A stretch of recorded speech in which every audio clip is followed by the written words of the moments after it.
अस्सलाम वालेकुम दोस्तों। 6 अगस्त 1945 जापान का शहर हिरोशिमा। गर्मियों के दिन थे। पीर की सुबह 8 बजे जब तमाम लोग ऑफिस और स्कूल्स की तरफ जा रहे थे, उनके वहमो गुमान में भी नहीं था कि अब से कुछ मिनट्स बाद यहाँ पे क्या होने वाला है। इसी असना में अमेरिकन एक एयरक्राफ्ट बोइंग B-29 हवा में उड़ते नजर आया। कोई नहीं जानता था कि इस एयरक्राफ्ट का हवा में उड़ने का क्या मकसद है। ठीक कुछ ही मिनट बाद 8:15 पर उस जहाज के अंदर से एक छोटी सी चीज, क्योंकि जहाज बहुत फासले पर था तो लोगों ने दूर से देखने की वजह से उसको छोटा जाना, लेकिन वो छोटी सी चीज जिसका नाम लिटिल बॉय था, कुछ ही सेकंड बाद अराउंड 43 सेकंड्स बाद जमीन से आ टकराई। उसके बाद एक बहुत बड़ी रोशनी देखने को मिली और देखते ही देखते तमाम लोग अपनी जिंदगी से हाथ धो बैठे। इमीडिएटली 80,000 लोग रिपोर्ट किए जाते हैं उस ब्लास्ट में जो उसी वक्त मर गए। जो लोग बचे उनकी अपनी जबानी कहानी क्या कहते हैं कि जब ब्लास्ट हुआ तो हमें उसके बाद एक बहुत तेज रोशनी नजर आई और उसके बाद तमाम चीजें तारीक हो गई। उस ब्लास्ट के बाद जो जमीन का टेम्परेचर रिकॉर्ड किया गया वो अराउंड 4000 डिग्री सेल्सियस रिकॉर्ड किया गया। ये इतना ज्यादा टेम्परेचर था कि जिन लोगों के साये बने हुए थे मुख्तलिफ जगहों पे, क्योंकि धूप थी और धूप में इंसान का साया किसी का जमीन पे बनता है, किसी का दीवार पे, तो इस टेम्परेचर की वजह से वो साया वहीं का वहीं जमा रह गया, जो आज भी आप उस जगह पे देख सकते हैं। अब आप सोच रहे होंगे कि ये बॉम्ब ब्लास्ट क्यों किया गया जापान के शहर हिरोशिमा पर। तो इस वीडियो में मैं आपको बताऊंगा कि जापान के शहर हिरोशिमा और नागासाकी पर ये बॉम्ब ब्लास्ट क्यों किया गया। इस कहानी का आगाज होता है सेकेंड वर्ल्ड वॉर से, जब 1939 में हिटलर ने इन्वेड किया पोलैंड को। सेकेंड वर्ल्ड वॉर दो बड़ी अलायंसेस के दरमियान लड़ी जा रही थी, जिसमें एक तरफ जर्मनी, इटली और जापान, जो कि एक्सिस पावर्स कहलाया करते थे, वो एक अलायंस का हिस्सा थे, जबकि दूसरी तरफ great Britain, Soviet union and USA, जो कि अलाइड पावर्स कहलाया करते थे और अलाइज भी कहलाया करते थे, वो एक तरफ थे। फ्रांस और चाइना भी अलाइज का हिस्सा थे, लेकिन अमेरिका क्योंकि शुरू ही से इस जंग का हिस्सा नहीं बनना चाहता था, क्योंकि वो फर्स्ट वर्ल्ड वॉर के बेकार एक्सपीरियंस के बाद इस दफा एशिया और यूरोप के दरमियान कॉन्फ्लिक्ट का हिस्सा नहीं बनना चाहता था। लेकिन 7 दिसंबर 1941 को जब जापान ने यूएस के मिलिट्री बेस पर्ल हार्बर पर अटैक किया, तो उसके बाद मजबूरन अमेरिका को इस वर्ल्ड वॉर का हिस्सा बनना पड़ा। 1900 के स्टार्ट में जापान के अंदर बहुत ज्यादा इंपेरियलिज्म देखने को मिलता था। जिस तरीके से ग्रेट ब्रिटेन, फ्रांस और यूरोप के दूसरे ममालिक दूसरे छोटे ममालिक पर कब्जा कर रहे थे, उनको इन्वेड कर रहे थे, बिल्कुल इसी तरीके से जापान भी बहुत सारी छोटी छोटी ममालिक और कंट्रीज को इन्वेड करना चाहता था।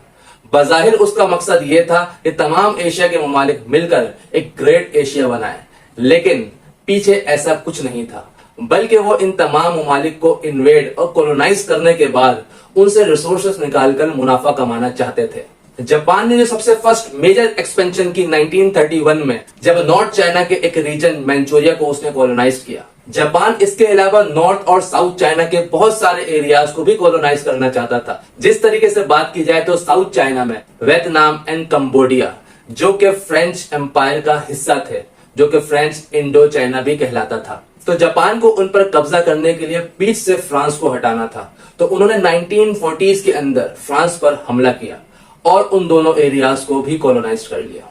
जब अमेरिका ने यह देखा तो जापान को समझाना चाहा, लेकिन जापान किसी तरीके से मानने को तैयार नहीं था। तो अमेरिका जो एक्सपोर्ट किया करता था जापान में कॉपर, आयरन, स्टील, उस पर बैन लगा दिया।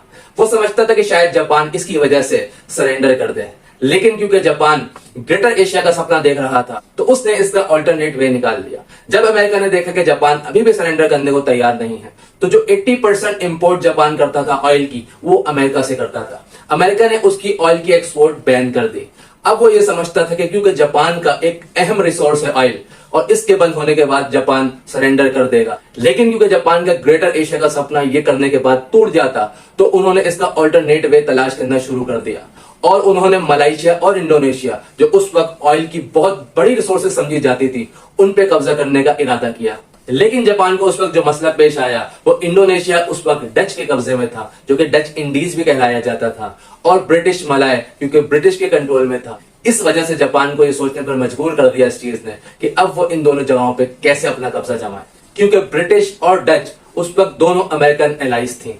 इसके साथ साथ जापान फिलीपीन पर भी अपना कब्जा चाहता था और क्योंकि अमेरिका का दोस्त था फिलीपीन और उसकी अलाइंस में शामिल था, तो जापान को यह खतरा था कि जब वो फिलीपीन पर हमला करेगा और उसको कॉलोनाइज करना चाहेगा तो अमेरिका भी पलट कर उस पर हमला कर सकता है। तो उन्होंने सोचा कि क्यों ना ऐसा किया जाए कि पहले चुपके से अमेरिका पर हमला कर दिया जाए और उसकी जो बेसिस है उसको तबाह कर दिया जाए, तो उसके बाद फिर फिलीपीन को आराम से कब्जा करके अपना ग्रेटर एशिया का जो सपना है उसको पूरा कर सकेंगे। तो 7 दिसंबर 1941 को जापान ने खुफिया तरीके से अमेरिकन यूएस बेस जो कि पर्ल हार्बर बे कहलाती है उस पर हमला किया। 350 से ज्यादा नेवी एयरक्राफ्ट ऑफ जापान ने उस बेस पर हमला किया, जिसकी वजह से 2 घंटे के अंदर अंदर यूएस के 19 नेवी शिप, 188 मिलिट्री क्राफ्ट्स और 2000 से ज्यादा सोल्जर्स मारे गए। इस हमले के कुछ ही घंटे बाद जापान ने फिलीपींस पर अपना कब्जा जमा लिया। इसके बाद अमेरिका ने ऑफिशियली इस जंग का हिस्सा बनने का इरादा किया और कुछ ही दिन बाद ब्रिटेन और चाइना ने भी जापान के अगेंस्ट जंग का इरादा किया। ये देखते हुए पूरे 3 दिन बाद जर्मनी और इटली ने भी जापान का साथ देने का इरादा किया और अमेरिका और चाइना के खिलाफ जंग का ऐलान किया। 1941 के एंड तक ये सेकेंड वर्ल्ड वॉर अपने फुल स्विंग में थी, लेकिन 1943 में इटली ने सरेंडर कर दिया और कुछ ही अरसे बाद 13 अप्रैल 1945 को जब हिटलर ने सुसाइड की खुद को शूट कर तो जर्मनी ने भी इस वॉर से सरेंडर कर दिया। लेकिन जापान का जो एम्पायर था हिरोहितो, इतने ज्यादा लॉसेस के बाद भी उसने सरेंडर ना किया। जापान के एम्पायर ने अपनी आवाम का, जितने सिटीजन्स थे, उनका इस तरीके से ब्रेन वॉश करवाया हुआ था कि एम्पायर जो बोले उसको मानना वो फर्जे ऐन समझते थे, चाहे एम्पायर उनकी जान लेने को क्यों ना बोले। उन्होंने एक ऐसी फोर्स बना के रखी थी जिनका इस तरीके से ब्रेन वॉश किया हुआ था कि वो अपने ऊपर बॉम्ब बांधकर टैंकर्स के सामने लेट जाया करते थे। जापान ने अपना स्पेशल एयर फोर्स यूनिट बनाया हुआ था जिसका नाम उन्होंने कामिकाजे दिया था। कामिकाजे का काम क्या हुआ करता था कि वो अपने एयरक्राफ्ट में बैठकर जाकर यूएस के अंदर उनकी मिलिट्री पर और उनकी बेसिस पर अपना एयरक्राफ्ट गिरा दिया करते थे, जस्ट लाइक सुसाइड बॉम्बर, और खुद भी मर जाया करते थे और उनकी चीजों को भी तबाह कर दिया करते थे। अमेरिका समझता था कि जापान के अंदर जो इतनी गुर्बत फैल गई है, लोग भूख से मर रहे हैं, एम्प्लॉयमेंट नहीं है, वहां पे लोग बेरोजगारी से मर रहे हैं, रहने को घर नहीं है, इसकी वजह से शायद वहां की आवाम अपने एम्पायर के खिलाफ खड़ी हो जाए और ऐलान जंग कर दे और फिर जापान का एम्पायर सरेंडर कर दे। लेकिन ऐसा बिल्कुल भी नहीं हुआ। फिर अमेरिका ने फुल स्केल इन्वेजन ऑपरेशन का प्लान बनाया। ये आखिरी बड़ी लड़ाई जो कि अमेरिका और जापान के दरमियान लड़ी जानी थी, जिसको बैटल ऑफ ओकिनावा भी कहा जाता है। ये लड़ाई 1 अप्रैल 1945 से 22 जून 1945 के दरमियान लड़ी गई। ओकिनावा एक आइलैंड है जो साउथ ऑफ जापान के अंदर पाया जाता है। अमेरिकन ने सोचा कि फिजिकली इस जगह पे आकर जापानीज को मारा जाए और यहाँ पे अपना कब्जा जमा लिया जाए। लेकिन जब बैटल ऑफ ओकिनावा स्टार्ट हुई तो अमेरिकन की देख के बहुत हैरान हुए कि जापानीज लोग किसी तरीके से भी हार मानने को तैयार नहीं थे। वो अपने खून के आखिरी कतरे तक लड़ने को तैयार थे और मरते मरते भी वो अमेरिकन के कई सोल्जर्स को मार गए। जब अमेरिका ने ये देखा तो वो इस चीज को रियलाइज कर गया कि हम जमीनी जंग से जापानीज से नहीं जीत सकते, क्योंकि ये जो बैटल ऑफ ओकिनावा था इसको ब्लडिएस्ट बैटल इन द पैसिफिक भी कहा जाता है। अमेरिका ये जंग तो जीत गया, लेकिन अपने 12,000 सोल्जर्स की कुर्बानी देकर और 50,000 से ज्यादा को इंजर्ड करवाकर। और अगर दूसरी तरफ देखा जाए तो 1,10,000 सोल्जर जापानीज के मारे गए, जो कि उस आइलैंड की आबादी के लिहाज से बात की जाए तो 25% of the population of this island were killed. 12 अप्रैल 1945 को यूएस प्रेसिडेंट फ्रैंकलिन इस दुनिया फानी से रुखसत हो गए। उसके बाद जो वाइस प्रेसिडेंट थे हैरी ट्रूमैन, उन्हें प्रेसिडेंट बना दिया गया। हैरी ट्रूमैन ने ये जगह संभालने के फौरन बाद ये सोचना शुरू कर दिया कि जापान को कैसे सरेंडर करवाया जाए। उसके लिए उसने तरह तरह की पॉलिसीज बनाई, लेकिन हर हाल में उसको नाकामी का सामना करना पड़ा। इसी बीच उसको top secret US military project के बारे में पता लगा, जहां पे दुनिया के बड़े बड़े साइंटिस्ट एटॉमिक बॉम्ब का तजर्बा कर रहे थे, जिसको द मैनहट्टन प्रोजेक्ट भी कहा जाता था। 16 जुलाई 1945 को जब वो बॉम्ब तैयार हो गया और टेस्टिंग के लिए न्यू मैक्सिको के एक रीजन में, जो कि बॉम्बिंग रेंज रीजन था, वहां पे टेस्ट किया गया तो वो सक्सेसफुल रहा। उसके बाद हैरी ट्रूमैन ने सोचा कि ये जो सोल्यूशन है, ये बेटर सोल्यूशन है जापान को सरेंडर करवाने का, और उसको अपनी मुश्किल का हल मिल गया। 26 जुलाई 1945 को पोट्सडैम डिक्लेरेशन एक साइन किया गया, जो कि यूएस, चाइना और ग्रेट ब्रिटेन के प्राइम मिनिस्टर्स ने साइन किया। उसमें अनकंडीशनली सरेंडर का मुतालबा किया गया जापान से। उसमें जापान को धमकाया गया मुकम्मल तबाही का कहकर कि अगर इस डिक्लेरेशन पे जापान ने साइन नहीं किया तो हम मुकम्मल तौर पर जापान को तबाह कर देंगे। उसके अंदर ये कहीं नहीं लिखा उन्होंने कि डिस्ट्रक्शन एटॉमिक बॉम्ब के जरिए होगी। जिस वक्त ये डिक्लेरेशन साइन हुआ उस वक्त तक जापानीज लोग भी थक चुके थे भूख और अफलास की वजह से और जॉब्स ना होने की वजह से। वो नहीं चाहते थे इन लड़ाई झगड़ों के चक्रों में पड़ना, लेकिन क्योंकि वहां के एम्पायर को सरेंडर नहीं करना था, क्योंकि वो अपना ख्वाब ग्रेटर एशिया को पूरा करना चाहता था, तो इस वजह से वहां की अवाम अपने एम्पायर के सामने नहीं खड़ी हो सकती थी, क्योंकि वहां की आर्मी उसके साथ नहीं थी। कहा जाता है कि जापान के एम्पायर शायद राजी हो जाते इस मुतालबे पर अगर उनकी हुकूमत कुछ टेरिटरी पर रहने दी जाती और उनकी पावर्स को खत्म ना किया जाता, लेकिन ऐसा नहीं हुआ, क्योंकि यूएस का जो डिक्लेरेशन था उसमें उन्होंने अनकंडीशनली उससे साइन मांगे थे। तो इस वजह से जापान के एम्पायर ने 29 जुलाई 1945 को डिक्लेरेशन भी रिजेक्ट कर दिया। 3 अगस्त 1945 को यूएस प्रेसिडेंट ने ऑथराइज कर दिया कि हम जापान पर बम गिराएंगे। तो 6 अगस्त 1945 को सुबह 8:15 पर पहला एटॉमिक बम तारीख में जापान के एक शहर हिरोशिमा पर गिराया गया। 70% बिल्डिंग्स हिरोशिमा की तबाह हो गई उस बम ब्लास्ट में। 80,000 से ज्यादा लोग मारे गए।